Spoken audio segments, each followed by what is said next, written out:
Assalamualaikum warahmatullahi wabarakatuh. Perkenalkan, nama saya Belkinton. Di sini saya akan menjelaskan apa sebenarnya manajemen proyek bisnis itu. Bayangkan MPB adalah sebuah kompas dan peta bagi sebuah perusahaan di dunia bisnis. Perusahaan seringkali ingin membuat sesuatu yang baru, misalnya membangun sistem informasi, stok, gudang, atau peluncuran aplikasi baru. Proyek ini bukan pekerjaan rutin yang dilakukan setiap hari, melainkan tugas khusus yang punya tanggal mulai dan tanggal berakhir. Nah, MPB adalah ilmu yang memastikan proyek tersebut tidak berantakan, tidak menghabiskan terlalu banyak uang, dan benar-benar memberikan manfaat bagi bisnis tersebut. Tanpa manajemen yang baik, sebuah proyek biasanya akan molor waktunya atau biayanya membengkak drastis.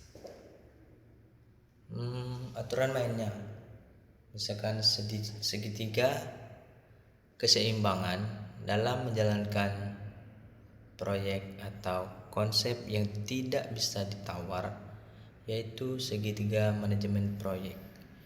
Isinya adalah ruang lingkup, scope, waktu, time, dan biaya, cost. Ketiganya saling tarik-menarik. Bagaimana proyek berjalan? Siklus hidup. Sebuah proyek tidak langsung dikerjakan begitu saja. Awalnya kita masuk ke tahap inisiasi. Di sini kita bertanya, kenapa kita membuat ini? Apa untungnya buat bisnis? Jika sudah jelas, kita pindah ke tahap perencanaan. Di sini kita membuat jadwal, menentukan siapa, mengerjakan apa, dan menebak resiko yang mungkin muncul. Misalnya, bagaimana kalau server mati di tengah jalan? Setelah rancangan matang, barulah kita masuk ke tahap eksekusi. Tim mulai bekerja sesuai tugasnya, namun pekerjaan ini harus dibarengi dengan monitoring. Kamu sebagai manajer harus memantau apakah progresnya sudah 50% sesuai jadwal. Jika meleset, kamu harus cepat memperbaikinya.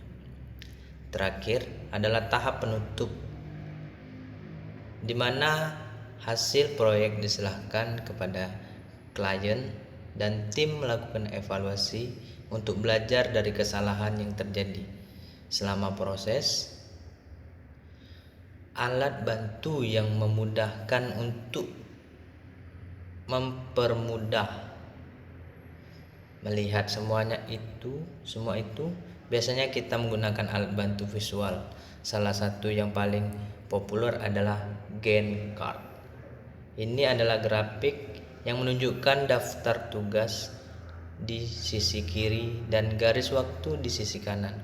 Dengan melihat ini, kita bisa tahu tugas mana yang harus selesai duluan sebelum tugas lain bisa dimulai. Selain itu, ada juga WBS. Apa itu WBS? WBS adalah Work Breakdown Structure. Bayangkan kamu punya tugas besar, membuat aplikasi dengan WBS. Tugas besar itu kamu pecah-pecah menjadi bagian kecil. Misalnya, bagian database, bagian interface, dan bagian testing.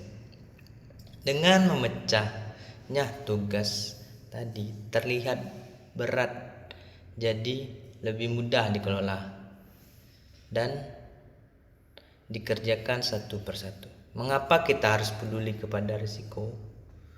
Hal terakhir yang perlu kamu pahami adalah bahwa setiap bisnis tidak ada yang pasti. Bisa aja anggota